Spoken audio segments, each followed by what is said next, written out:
بسم اللہ الرحمن الرحیم۔ السلام علیکم ورحمۃ اللہ وبرکاتہ۔ حافظ وظائف ٹی وی حاضر ہے ایک اور نئی ویڈیو کے ساتھ۔ آج کی ویڈیو کلمہ طیبہ لا الہ الا اللہ محمد الرسول اللہ کے متعلق ہے۔ اسے کلمہ توحید، کلمہ اخلاص، کلمہ تقوی، قول ثابت، کلمۃ الحق، عروۃ الوثقی، مقالید السماوات والارض اور جنت کی کنجیاں بھی کہا جاتا ہے۔ یاد رہے قرآن پاک کی بے شمار آیات میں یہ کلمہ موجود ہے۔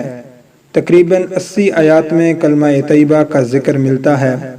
ناظرین، اگر ہم اس مختصر سی ویڈیو میں کلمہ طیبہ کے فضائل کو بیان کریں تو یہ ناممکن ہے۔ کلمہ طیبہ کے تمام فضائل بیان کرنا انسان کے بس کی بات نہیں ہے۔ البتہ احادیث میں اس کلمہ کے فضائل جو بیان کیے گئے ہیں، کچھ کا تذکرہ ہم اپنی ویڈیو میں کریں گے۔ ناظرین، اس ویڈیو میں آپ کو کلمہ طیبہ کے کچھ فضائل بتانے کے ساتھ ساتھ اس کلمے کا ایک مجرب وظیفہ بھی آپ سے شیئر کیا جائے گا۔ اس کلمہ کی برکت سے انشاءاللہ آپ کی ہر حاجت پوری ہو جائے گی۔ اس وظیفہ کو جس نے بھی کیا ہے، جس مقصد کے لیے کیا ہے، وہ پورا ہوا ہے۔ وظیفہ کا مکمل طریقہ جاننے کے لیے ویڈیو آخر تک لازمی سماعت فرمائیں۔ ناظرین، آگے بڑھنے سے پہلے آپ سے گزارش ہے کہ اگر آپ نے ابھی تک ہمارا چینل حافظ وظائف ٹی وی سبسکرائب نہیں کیا یا آپ پہلی مرتبہ ہماری ویڈیو سماعت فرما رہے ہیں تو چینل کو سبسکرائب کر کے بیل آئیکن کو پریس فرما لیں تاکہ مستقبل میں ہماری ہر نئی آنے والی ویڈیو کا نوٹیفیکیشن آپ کو ملتا رہے۔ اللہ تعالیٰ آپ کو جزائے خیر عطا فرمائے۔ ناظرین، ہم آپ کو کلمہ طیبہ کا وظیفہ بھی بتائیں گے جو ہر حاجت میں مجرب عمل ہے۔ آئیے پہلے اس کلمہ کے کچھ فضائل ذکر کرتے ہیں۔ روایت میں آتا ہے کہ نبی کریم صلی اللہ علیہ وسلم نے فرمایا، افضل ذکر لا الہ الا اللہ ہے اور افضل دعا الحمدللہ ہے۔ ایک روایت میں آتا ہے کہ لا الہ الا اللہ کہنے والے کے لیے جنت کے 8 دروازے کھول دیے جائیں گے، وہ جہاں سے چاہے داخل ہو جائے، بلکہ جو شخص سچے دل سے کلمہ پڑھے، اس پر عمل کرے تو اس کو آگ نہیں چھوئے گی۔ آپ صلی اللہ علیہ وسلم نے فرمایا، جو شخص سچے دل سے یہ گواہی دے کہ اللہ کے علاوہ کوئی معبود نہیں اور محمد صلی اللہ علیہ وسلم اللہ کے آخری رسول ہیں، تو اللہ تعالیٰ اس پر جہنم کی آگ حرام کر دیتا ہے۔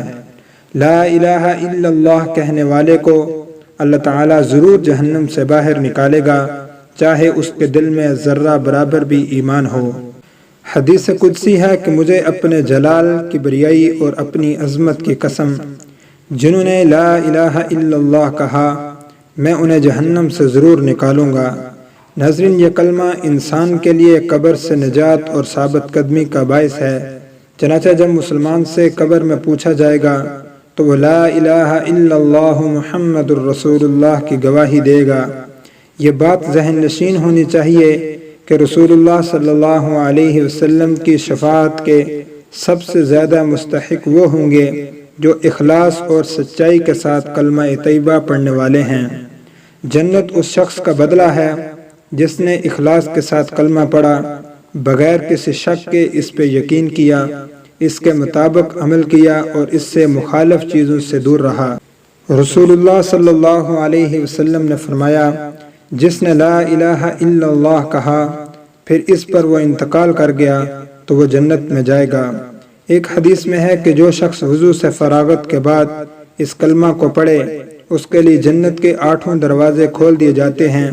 جیسا کہ آپ صلی اللہ علیہ وسلم کا فرمان ہے کہ کوئی بھی شخص اچھی طرح وضو کرے، پھر کہے اشہد ان لا الہ الا اللہ وحدہ لا شریک لہ واشہد ان محمدا عبدہ ورسولہ، میں گواہی دیتا ہوں کہ اللہ کے سوا کوئی معبود برحق نہیں، وہ یکتا ہے، اس کا کوئی شریک نہیں، اور میں یہ بھی گواہی دیتا ہوں کہ محمد صلی اللہ علیہ وسلم اللہ کے بندے اور رسول ہیں، تو اس کے لیے جنت کے 8 دروازے کھول دیے جاتے ہیں، وہ جہاں سے چاہے داخل ہو جائے۔ ناظرین، آئیے اب آپ کو بتاتے ہیں کہ آپ نے کلمہ طیبہ کا وظیفہ کیسے کرنا ہے۔ یہ وظیفہ آپ کسی بھی وقت کر سکتے ہیں اور کسی بھی دن کر سکتے ہیں۔ اس کا طریقہ یہ ہے کہ آپ نے 11 بار درود پاک پڑھنا ہے، پھر 313 مرتبہ کلمہ طیبہ پڑھنا ہے، پھر 11 مرتبہ سورہ اخلاص پڑھنی ہے اور آخر میں پھر 11 مرتبہ درود پاک پڑھنا ہے۔ پھر اللہ تعالیٰ سے اس کلمہ کے وسیلے سے دعا کرنی ہے۔ یہ وظیفہ بہت ہی مجرب ہے۔ اس وظیفہ کی برکت سے آپ کا جو بھی مقصد ہوگا اللہ تعالیٰ ضرور پورا فرمائیں گے۔ اگر اس وظیفہ کو کامل یقین کے ساتھ کیا جائے تو ایک ہی بار کرنے سے آپ اپنے مقصد میں کامیاب ہو جائیں گے۔ ناظرین، اس وظیفہ کو خود بھی کریں اور اپنے دوست و احباب کے ساتھ بھی لازمی شیئر کریں کہ وہ بھی اس سے استفادہ کر سکیں۔ جیسا کہ آپ سے ذکر کیا ہے کہ اس کلمے کا احاطہ بہت مشکل ہے۔ ایک آخری حدیث بیان کرنے کے بعد اجازت چاہتے ہیں۔ نبی کریم صلی اللہ علیہ وسلم نے فرمایا کہ حضرت نوح علیہ السلام نے اپنے بیٹے کو 2 باتوں کی نصیحت فرمائی۔ ان میں سے ایک بات یہ تھی کہ میں تم کو لا الہ الا اللہ کا حکم دیتا ہوں۔ پھر اس کی فضیلت بیان فرمائی۔ 7 آسمان اور 7 زمین کو اگر ایک پلڑے میں رکھ دیا جائے اور لا الہ الا اللہ کو دوسرے پلڑے میں رکھ دیا جائے تو یہ دوسرا پلڑا اس کلمہ کی وجہ سے باری ہو جائے گا۔